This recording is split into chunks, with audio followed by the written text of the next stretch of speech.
मैं हूं आपका होस्ट गिरीश और आज मैं आपको लेकर चलने वाला हूं एक ऐसे गांव में जहां रात होते ही डर और सन्नाटे का साया छा जाता है।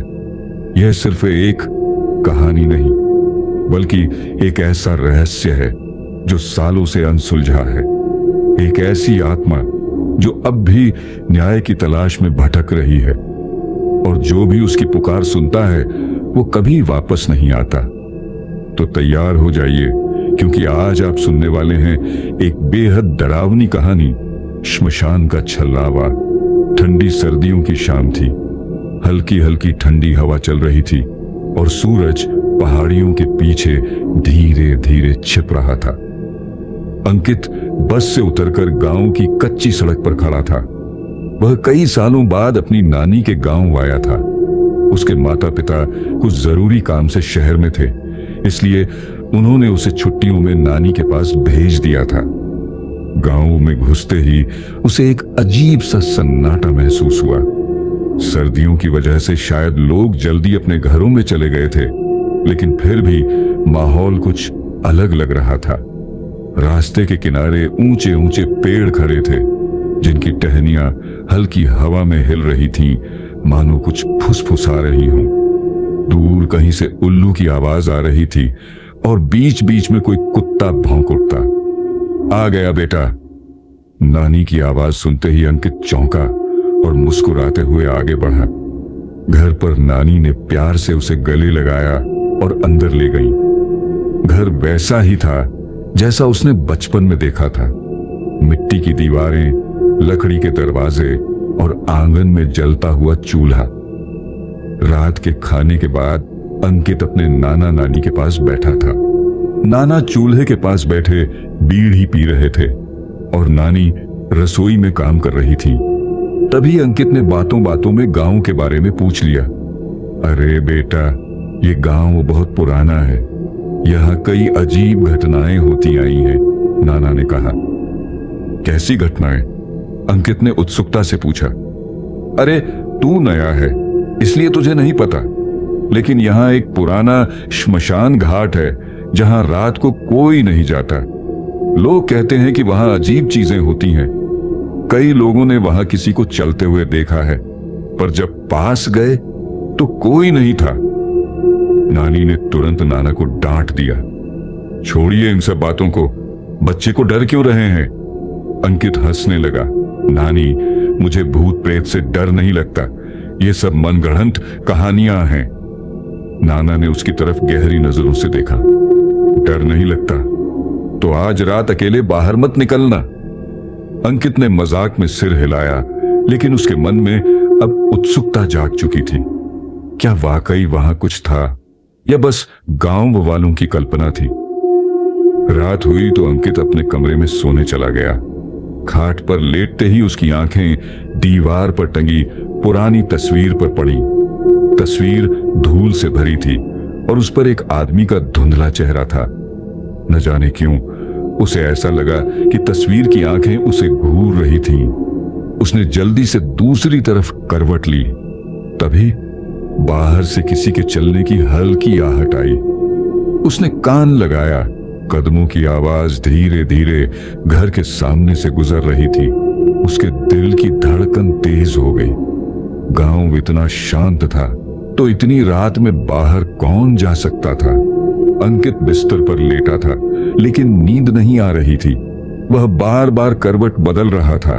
बाहर से आती हल्की आहट उसे बेचैन कर रही थी। वह सोचने लगा कि शायद यह सब सिर्फ उसका वहम था, लेकिन तभी उसे फिर से किसी के कदमों की धीमी आवाज सुनाई दी। इस बार वह और भी करीब से आ रही थी। उसका दिल जोर जोर से धड़कने लगा। उसने धीरे से खिड़की के पर्दे को हटाकर बाहर झांका, लेकिन वहां कोई नहीं था।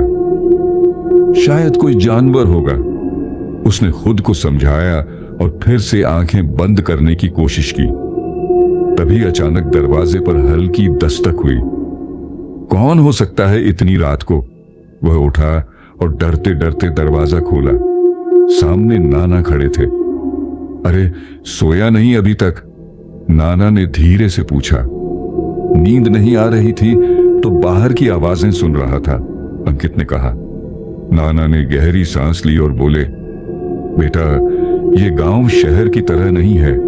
यहां रात में बाहर मत निकला कर, खासकर श्मशान की तरफ तो भूल कर भी मत जाना। अंकित मुस्कुराया। नाना, आप भी, ये सब अंधविश्वास है। अंधविश्वास? नाना की आंखें गंभीर हो गईं।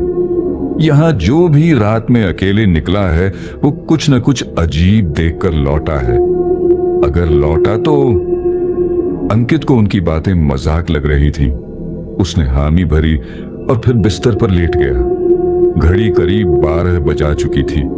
ठंड और भी बढ़ गई थी। पूरा गांव गहरी नींद में था, लेकिन अंकित अब भी जाग रहा था। तभी उसे याद आया कि उसकी जैकेट गांव के बाहर वाले चबूतरे पर रह गई थी, जहां वह शाम को बैठा था। उसे लेने ही चलता हूं। वैसे भी ये नाना की कहानियां झूठी हैं। अंकित ने बिना किसी को जगाए दरवाजा खोला और धीरे धीरे बाहर निकल गया। ठंडी हवा के झोंकों ने उसका स्वागत किया। चारों तरफ अजीब सन्नाटा था। हल्की हल्की कोहरे की चादर पूरे गांव पर बिछी थी। यहां तो कुछ भी अजीब नहीं लग रहा, उसने सोचा और टॉर्च जलाकर आगे बढ़ा। गांव के किनारे पहुंचते ही उसने अपनी जैकेट उठाई, लेकिन तभी उसने सुना जैसे किसी ने सूखे पत्तों पर कदम रखे हों। अंकित ने टॉर्च की रोशनी उस तरफ डाली, लेकिन कुछ नहीं दिखा। शायद हवा होगी, उसने खुद को समझाया और लौटने के लिए मुड़ा। लेकिन रास्ते के ठीक सामने एक बुजुर्ग खड़ा था। उसका चेहरा टॉर्च की रोशनी में साफ नहीं दिख रहा था। वह सिर झुकाए हुए खड़ा था, जैसे कुछ सोच रहा हो। अंकित ठिठक गया। उसने हिम्मत जुटाकर धीरे से पूछा, बाबा, आप कौन हैं? इतनी रात में यहां क्या कर रहे हैं? बुजुर्ग ने धीरे धीरे अपना सिर उठाया, लेकिन उसकी आंखें नहीं थीं।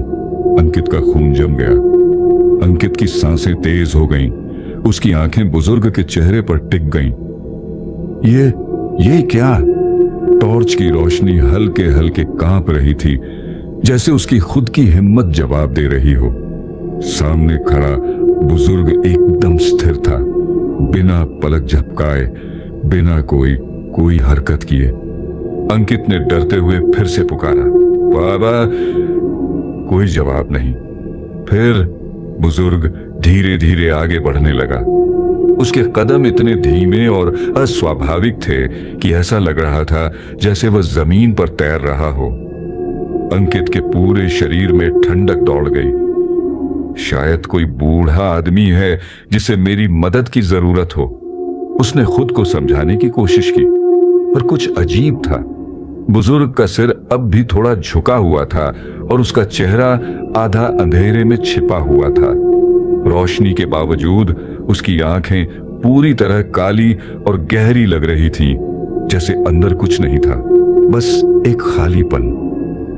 वह कुछ कदम और आगे बढ़ा, फिर धीमे स्वर में बोला, क्या तुम मेरे साथ चलोगे? आवाज इतनी हल्की थी कि यह हवा में खो गई, पर अंकित ने साफ सुना। उसका शरीर जैसे सुन्न पड़ गया। कहां? उसकी अपनी आवाज कांप रही थी। बुजुर्ग ने धीरे से अपना दायां हाथ उठाया और कच्चे रास्ते के किनारे स्थित खेतों की ओर इशारा किया। वहां मेरे साथ चलो। बुजुर्ग की आवाज में एक अजीब सी गूंज थी। अंकित के पैर पीछे हटने लगे, पर एक अजीब एहसास उसे रोक रहा था। क्या हो अगर सच में इन्हें मदद की जरूरत हो?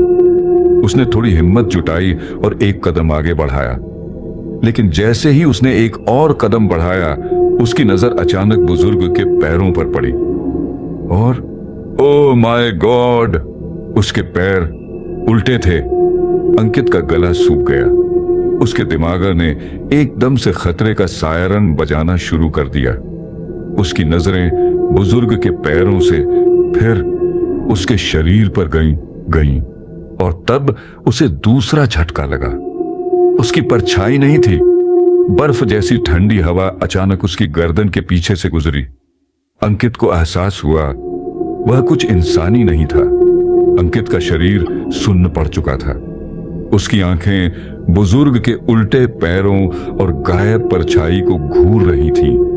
ठंडी हवा की एक झुरझुरी उसकी रीढ़ में उतर गई। यह सच में क्या है? उसने तेजी से पीछे हटने की कोशिश की, लेकिन बुजुर्ग ने अचानक अपना चेहरा ऊपर उठाया। ओह भगवान! अंकित का कलेजा मुंह को आ गया। बुजुर्ग का चेहरा, वहां कुछ था ही नहीं। जहां आंखें, नाक और मुंह होने चाहिए थे, वहां बस एक गहरा काला खालीपन था, जैसे किसी ने उसका चेहरा मिटा दिया हो। अचानक उस चेहरे पर एक तेज गति से बदलाव आने लगा, जैसे पिघलती हुई मोम की मूर्ति।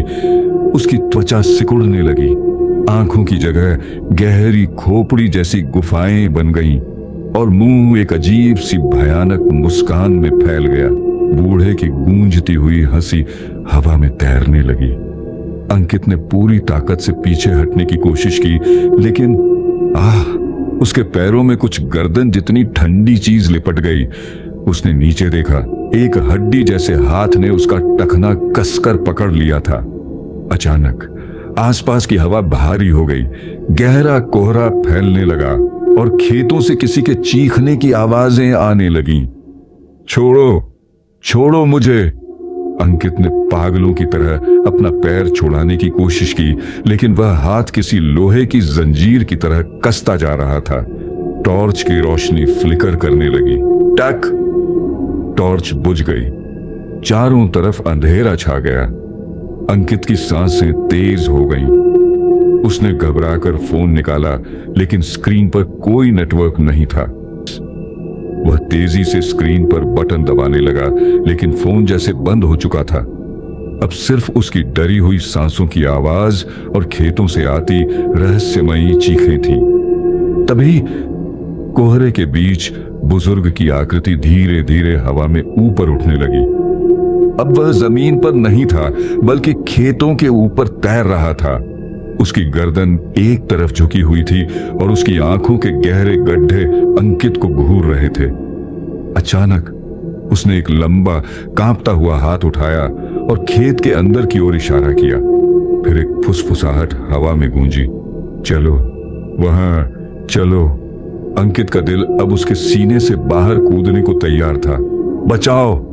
उसने पूरी ताकत से चीखते हुए खुद को छुड़ाने की कोशिश की, पर उस आवाज का जवाब सिर्फ एक और गूंजती हुई डरावनी हंसी थी, जो खेतों में दूर तक फैल गई। अंकित की आंखें फटी रह गईं। बुजुर्ग अब हवा में तैर रहा था। उसकी गर्दन एक तरफ झुकी हुई थी और उसके गहरे काले गड्ढों जैसी आंखें अंकित पर जमी थीं। चलो, वहां चलो। वह धीरे धीरे खेत के और अंदर की तरफ इशारा कर रहा था। नहीं! अंकित के मुंह से एक घबराई हुई चीख निकली और उसने पूरी ताकत से अपना पैर झटक दिया। छोड़ मुझे! उसके पैर को जकड़े हड्डी जैसे हाथ की पकड़ एक पल के लिए ढीली हुई और अंकित ने मौका देखकर खुद को छुड़ा लिया। वह पूरी ताकत से भागा। उसके पैरों के नीचे पड़ी सूखी पत्तियां और गीली मिट्टी उसकी रफ्तार को धीमा कर रही थीं, लेकिन वह किसी तरह खुद को तेज दौड़ने के लिए मजबूर कर रहा था। चारों तरफ अब भी वही अजीब सी फुसफुसाहट और चीखें थीं। बस थोड़ा और, गांव अब दूर नहीं। लेकिन रुक जा! उसके कानों में वही भयानक फुसफुसाहट गूंजी। उसने पीछे मुड़कर नहीं देखा, बस भागता गया। लेकिन तभी वह फिर से उसी जगह आ गया था। नहीं, यह कैसे हो सकता है? उसके पैरों के निशान मिट्टी पर वैसे ही पड़े थे जहां से उसने दौड़ना शुरू किया था। वह फिर से उसी जगह खड़ा था जहां से वह भागा था। यह क्या हो रहा है? मैं एक ही जगह पर क्यों घूम रहा हूं? उसकी सांसें तेज हो गईं। उसके माथे पर पसीना छलक आया। तभी उसने ऊपर देखा और उसकी रूह कांप गई। वही बुजुर्ग अब एक ऊंचे सूखे पेड़ की चोटी पर खड़ा था। वह उस पर झुका हुआ था। उसकी भयानक मुस्कान और भी चौड़ी हो गई थी। एक जोरदार गूंजती हुई भयानक हंसी पूरे खेत में फैल गई। अंकित ने अपनी आंखें कसकर बंद कर लीं। यह सच नहीं हो सकता, यह सच नहीं हो सकता। अचानक उसने महसूस किया कि कोई अदृश्य शक्ति उसे पीछे खींच रही है। उसके पैर खुद ब खुद खेत की तरफ घसीटे जा रहे थे। नहीं, उसने जमीन पर गिरकर मिट्टी पकड़ने की कोशिश की, लेकिन उसकी उंगलियों के नीचे की गीली मिट्टी फिसलती जा रही थी। वह अब भी पीछे खिंच रहा था, उस भयानक पेड़ और खेत की ओर। कोई है, मुझे बचाओ। आसमान में अंधेरा और गहरा हो गया था। पेड़ों की टहनियां तेजी से हिल रही थीं और हवा इतनी ठंडी हो गई थी कि उसकी उंगलियां सुन्न होने लगीं। अचानक उसे होश आया, अगर मैं पीछे मुड़ता रहा तो मैं बच नहीं पाऊंगा। उसने पूरी ताकत जुटाई और जमीन पर धक्का देकर खुद को खड़ा किया और फिर एकदम अंधाधुंध भागना शुरू कर दिया। बस गांव पहुंचना है, बस गांव पहुंचना है। उसकी आंखों के आगे अंधेरा छा रहा था, लेकिन उसने अपनी रफ्तार नहीं रोकी। गांव का दरवाजा अब सामने दिख रहा था, लेकिन वही आहट फिर से उसके चारों ओर गूंजने लगी। अंकित के पैर गांव के दरवाजे पर पड़े ही थे कि सब कुछ घूम गया और वह फिर से उसी जगह खड़ा था। नहीं, अब की बार उसकी चीख इतनी जोरदार थी कि आसपास के कुत्ते भौंकने लगे। तभी किसी ने उसका हाथ कसकर पकड़ लिया और उसे जोर से खींच लिया। अंकित का शरीर सुन्न पड़ चुका था। उसने अपनी धुंधली नजरें उठाईं। गांव के कुछ बुजुर्ग उसे घसीटते हुए अंदर ला रहे थे। उनके चेहरे पर गहरी चिंता थी। अंकित की आंखें आधी बंद थीं। उसे महसूस हो रहा था कि कोई उसे घसीटकर कहीं ले जा रहा है। धीरे धीरे उसकी चेतना लौट रही थी। मैं बच गया। जब उसने अपनी धुंधली नजरों से इधर उधर देखा तो पाया कि वह गांव के पुराने मंदिर में पड़ा था। आसपास कई बुजुर्ग बैठे थे और नाना उसके सिर पर पानी के छींटे मार रहे थे। भगवान का शुक्र है यह होश में आ गया। एक बुजुर्ग ने राहत की सांस ली। उसके सिर में तेज दर्द हो रहा था और शरीर जैसे सुन्न पड़ चुका था। उसकी नजर सामने बैठी नाना और गांव के बुजुर्गों पर पड़ी जो मंत्र पढ़ रहे थे। उनके चेहरे चिंता से भरे हुए थे। यह कहां हूं मैं? उसकी आवाज धीमी और कांपती हुई थी। नाना ने तुरंत उसकी ओर देखा और राहत की सांस ली। बेटा, तू बच गया। भगवान का शुक्र है। अंकित का दिमाग अब भी सुन्न था। उसे बीती रात की घटनाएं याद आ रही थीं। वह बुजुर्ग जो हवा में तैर रहा था, उसकी उलटी परछाई, खेतों में भटकना, गांव के दरवाजे पर लौट आना और फिर बेहोशी। लेकिन इससे पहले कि वह कुछ और सोच पाता, मंदिर के बाहर से आती भयानक फुसफुसाहट ने उसकी सांसें रोक दी। नंगे पैरों की धीमी आहट और वही डरावनी हंसी फिर से गूंज उठी।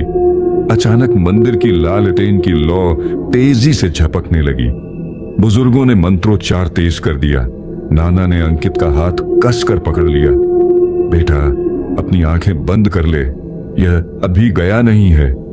लेकिन अंकित का शरीर बेकाबू होने लगा। उसकी आंखें खुद ब खुद ऊपर की ओर घूम गईं।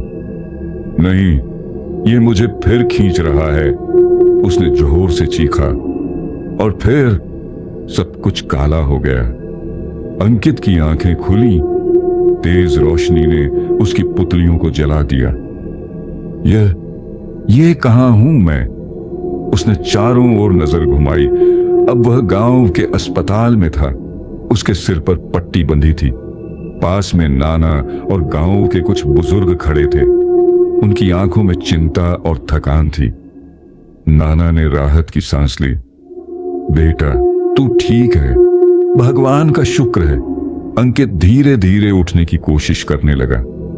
लेकिन मैं यहां कैसे पहुंचा? नाना ने उसकी पीठ पर हाथ रखा और गहरी आवाज में बोले, बेटा, रात को जब तूने मंदिर में फिर से चीखना शुरू किया तो हम सब डर गए थे। तेरा पूरा शरीर कांप रहा था और अचानक तू जमीन पर गिरकर छटपटाने लगा। तुझे संभालना मुश्किल हो गया था। फिर हम सब ने तुझे जल्दी से अस्पताल लाने का फैसला किया, लेकिन रास्ते में कुछ अजीब हुआ। अंकित की आंखें चौड़ी हो गईं। अजीब? क्या हुआ? नाना की सांस तेज हो गई। जैसे ही हम तुझे मंदिर से बाहर निकालने लगे, हमें लगा कि कोई अदृश्य ताकत तुझे हमसे खींचने की कोशिश कर रही थी। तेरा शरीर बहुत भारी हो गया था, जैसे किसी ने तुझे जमीन से बांध दिया हो। लेकिन हम सब ने पूरी ताकत लगाई और तुझे यहां ले आए। अंकित पसीने पसीने हो गया। तो ये सब सच था? वह कोई सपना नहीं था? नहीं बेटा, नाना की आवाज भारी थी। यह कोई सपना नहीं था।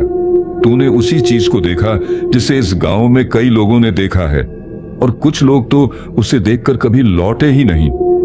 अस्पताल के कमरे में गहरी शांति छा गई थी। अंकित के सामने बैठे गांव के सबसे बुजुर्ग व्यक्ति गजाधर बाबा ने गहरी सांस ली और कहना शुरू किया, यह पहली बार नहीं हुआ बेटा। यह सिलसिला सालों से चल रहा है और इसकी जड़ें बहुत पुरानी हैं। अंकित के शरीर में सिहरन दौड़ गई। क्यों? यह सब क्यों होता है? गजाधर बाबा ने गंभीर स्वर में कहा, आज से 50 साल पहले गांव के बाहर एक बावड़ी हुआ करती थी। यह वही बावड़ी थी जहां पानी लेने गांव के लोग जाया करते थे। लेकिन एक रात वहां एक हत्या हुई। अंकित की सांसें तेज हो गईं। किसकी हत्या?